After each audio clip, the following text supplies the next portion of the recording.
I get older, I'm coming to realize how time flies without you knowing. Like, the year starts and boom, the year ends. And before we know, we are just going through a whole decade, and we look back and 10 years passed. There is nothing more important than having a vision for your life and being focused, because time is just flying. Like, when I look back in my life, I look back 10 years ago and I'm like, oh my God, I was just a teenager, running around and being goofy and not doing much, right? And now it's like 10 whole years passed, and it doesn't feel like 10 years at all. It feels like this was yesterday. And that's the scary part. If you don't have a vision for your life, if you are not locking in and being focused, you would find yourself 10 years from now filled with regret and not being where you thought you would be 10 years from now. And this is not a fear mongering. This is honest reflection of the past decade, right? And I'm going to ask you the same question.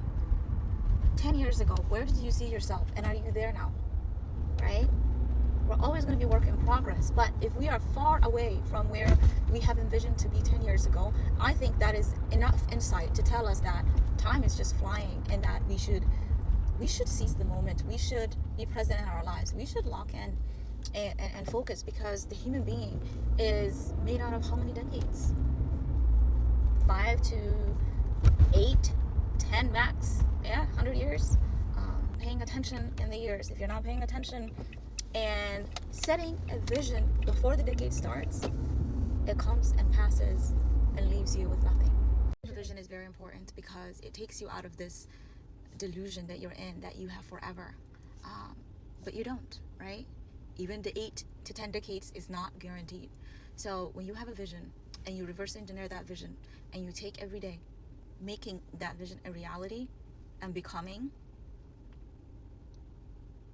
you reduce the chances of you being dragged by whatever the current trend is, where society is going. You're locked in your vision and who you're becoming and the life that you're building, right?